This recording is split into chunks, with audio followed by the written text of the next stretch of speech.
Hello guys and welcome back. Today we're going to be talking about a really important topic, the scale, and why your weight might be fluctuating up and down on the scale even though you are getting all your workouts done, you're hitting your nutrition perfectly, and your plan is on point. It's so common for a lot of us in our weight loss journey, more common than we think, to see our weight go up and down randomly on the scale. And it's so frustrating, especially when you're trying to lose weight, you think you're doing everything right. So I want to explain to you guys today 8 reasons that you might be seeing these fluctuations on the scale that are totally normal, in hopes that it'll help you kind of eliminate some of the emotional side of seeing that number on the scale. Because I know for a lot of us, including myself, especially in the beginning of your journey, seeing the weight number on the scale go up can kind of affect your mood and also affect the way you eat because of it. And seeing it go down can also do the opposite. It can be very positive. It can also affect the way you eat as well. So I want to give you guys this knowledge, this science behind your weight, in hopes that it will actually help you take that knowledge and start to see your weight as more of a data point and more informational rather than just seeing it as kind of a determinant of your progress. But before I get into that, I want to talk to you guys about the difference between weight loss and fat loss. And I know you might be thinking, well, aren't they the same thing? And they're actually quite different. So when you guys come to me and say, okay, Nicole, I want to lose 10 pounds, I weigh 150 and I want to weigh 140. Normally that number is your weight on the scale, and it comes from a good place. That's where you genuinely think you're going to look and feel your best. You might have weighed that number before, and that's when you felt your best. So that's where most people pull that number from. But normally when you're trying to lose that weight, it's because you want your body to actually look different, the shape of your body to look different.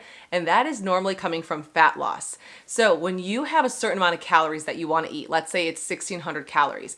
When you receive that calorie number, normally what that means is that you guys are going to be eating that many calories in order to be in a calorie deficit, which means you're eating less calories, bringing in less calories into your body of food than you're burning, so that you'll lose actual fat on your body. That is just one component of what your weight actually is. So when you're looking at your weight, that can be your bones, your muscles, your fat, water weight in your body. All of those things actually go into how much you weigh. So we're trying to control on the side of fat loss and muscle gain for most of us who are trying to get in shape and tone up. So when we look at weight, a lot of things go into actually affecting your weight when you jump on the scale every single day, including, water weight can go into this, different things like your hormones can go into this. I'm going to get into those later on with our 8 things, but I want you guys to understand the difference, because when you're trying to lose weight, it's important you separate the two. Fat loss takes a little bit longer to see on our body, which is why we use things like progress photos, pants. We actually measure our waistline. That's how we can actually see how much fat we're losing when the weight isn't necessarily doing the exact thing that we want it to do. And you can't fully control your weight no matter how much we wish we could. We can find some ways to kind of understand it and control it to an extent, but our weight can really fluctuate because so many things are going on in our bodies, and some things that we can't control. So aside from that, I'm going to give you guys these 8 things, but I also want to say this is given that you guys are weighing yourself at the same time every single day. So if you wake up in the morning, then you go to the bathroom, and then you're wearing kind of the same clothes, and you step on the scale, that's how you should weigh yourself every morning. And it's actually really great to weigh yourself every day, because your weight is like a data point. Think of it like that. Every time you get on the scale, Monday, Tuesday, Wednesday, you can see how your weight is changing. And you might notice on certain times, like after the weekends, your weight goes up. Before the weekend, after 4 days of eating consistently, your weight might be at its lowest. You can start to see these changes if you're weighing yourself consistently every single week or every day.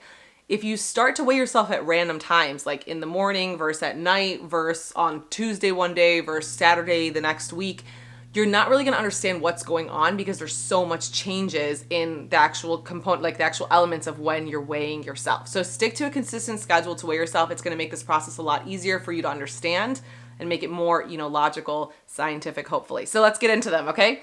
8 things that can affect your weight. Starting with number 1, one of the most important and most common is sodium. So sodium, salt. When you go out to eat, let's say one day, and a food has a lot of sodium in it, this can easily spike your weight, because sodium in your body retains a lot of water. When your body has a lot of sodium in it, and this is saying that more sodium than you normally eat. So not like a specific number that you have to hit a threshold. More sodium than you're used to eating in your day-to-day. If one day you have more, the next day you're probably going to see your weight on the scale spike up. This does not mean you're gaining fat by any means. This just literally means your body is retaining more water because there is more sodium in your body. So know that if you're going out to eat or you're eating something different than you normally do, know that the next day you might weigh more. That's fine. Just give your body a few days to flush it out. Number 2, carbs. We love carbs. Carbs are good for us, But in our body, carbs act like a sponge. They literally retain water. They hold water like a sponge does. So if you're eating more carbs one day than you normally did, you might notice that your weight on the scale is going to go up because you have more water weight on your body. It's literally like you took a water bottle with you on the scale and you got on the scale and now you weighed a little bit more. So carbs can have that effect on your body. This is actually, I want to give you guys an example. For instance, the keto diet. A reason why some people think the keto diet works so well is because in the first few days of the keto diet, you're eliminating so many carbs out of your body. So you're really flushing out a lot of water weight in your body. So you see this like immediate weight drop in the keto diet, but then you kind of just even off because all the water weight's kind of gone. And now they actually have to start working to lose real fat. So similar like a low carb diet, if you see a low carb diet, it's just going to flush that water weight out quickly. It's very common. So that's one thing to know. Next one, third, intense workout. If you guys do an intense workout, so let's say you're lifting heavier than you normally do or pushing your body really, really hard. And at the end of the workout, you're like, wow, that was intense. You might feel a little bit more bloated. This is actually very normal because what happens when you do an intense workout, your muscles are literally getting damaged, like not in a bad way, but your muscles are getting damaged from working so hard that they now need to rebuild themselves and repair. So they're going to soak in all those nutrients in your body. They're going to soak in a bunch of water and you might even feel a little bit bloated. I know I do after a lot of intense workouts. I feel really bloated the next day or two when I'm like sore and everything. And that's pretty normal. Your body's literally retaining the water, retaining some of the nutrients. So you are going to weigh more on the scale. And that's actually why on, after a rest day or 2 or 3 rest days, you weigh your lowest because you're like completely flushing your body out of all that water. So that's a really, really good one to know and why we love rest days for many reasons. All right. Number 4, eating later than you normally do. This is not a bad thing necessarily, but it's just important to know that if you eat later than you normally do, your body has less time. If you're weighing yourself at the same time every day, it has less time to actually burn that food that day than it did on the other days. So let's say you weigh yourself every day at 8 a.m. If you ate one day at 9 p.m. and usually you eat at 7 p.m., you now have 2 less hours to just burn that food. It doesn't mean you're not going to burn it. It just means that when you weighed yourself, you might weigh a little bit more. It's not a big deal. It's just good to know. If you think back to your day, why might I weigh more today? Think back to if anything changed in your routine.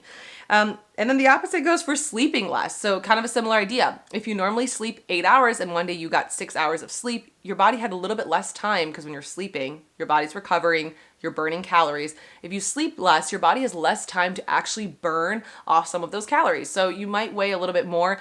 Sleep is so, so important when you're trying to lose weight, which is why I always encourage you guys to have a healthy sleep routine. 7 to 8 hours is an amazing time for your body to be in a really healthy state to like rebuild itself, rehab itself, and burn those calories we want to burn, okay? So sleeping's super important. Just know that. Okay, alcohol. Good old alcohol.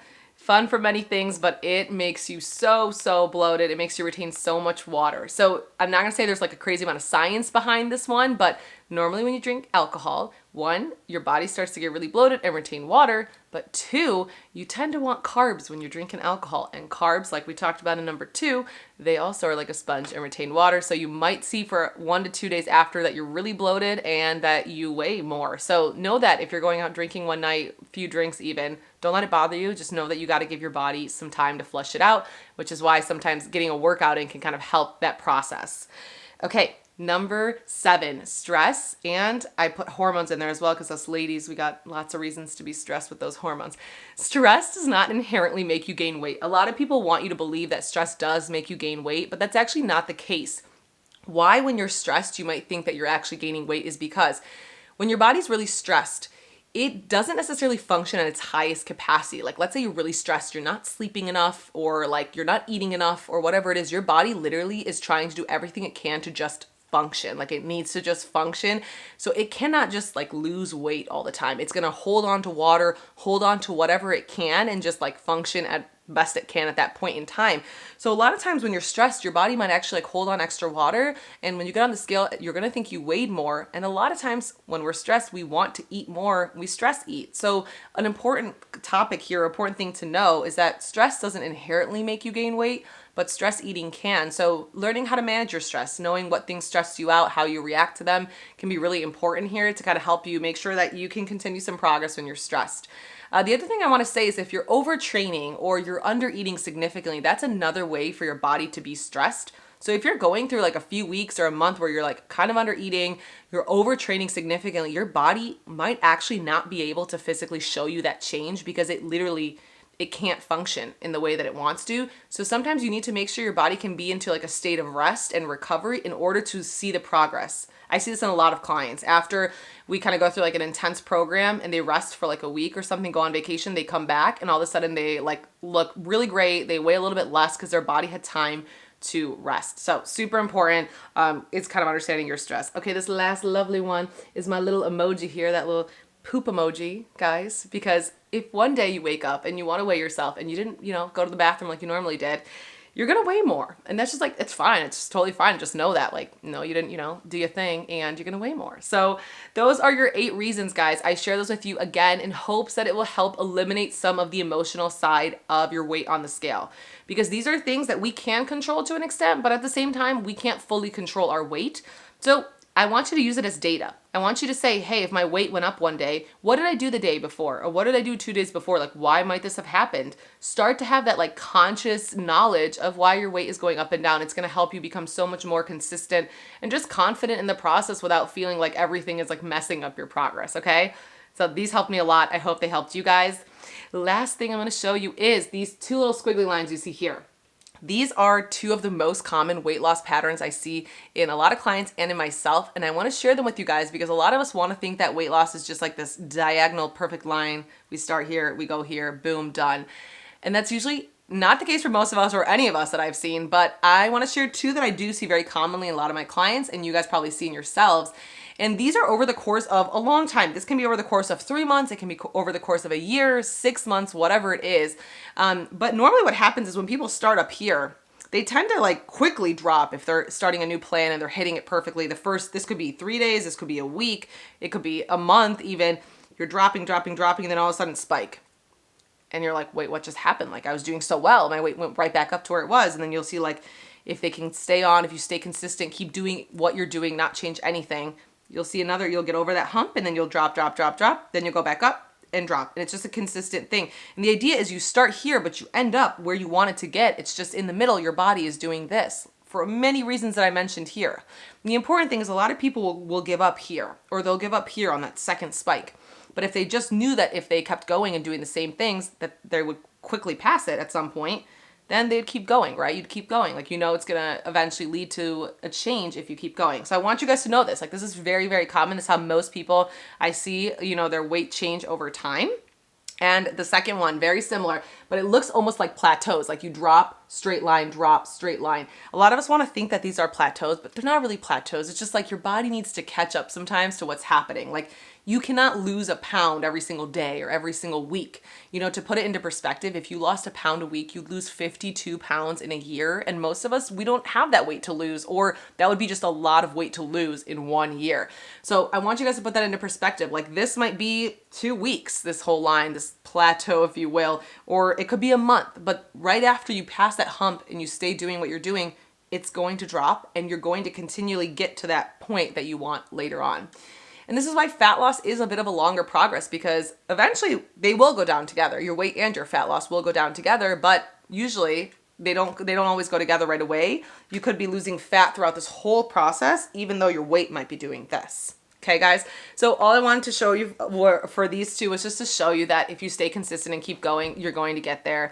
There's so many reasons your weight can change, and I don't want you guys to be brought down by any of the emotional stuff behind it, because you're doing all the right things. If you know you're doing the right things and you're following your plan and you're hitting your nutrition and your workouts, you're going to get there. It's just a matter of time. So you just got to keep reminding yourself when you go through those humps that you just got to push through to the next one. All right, guys, I hope you enjoy this. I think these things are so helpful, so I wanted to share them with you guys. If you have any questions, you know where to find me.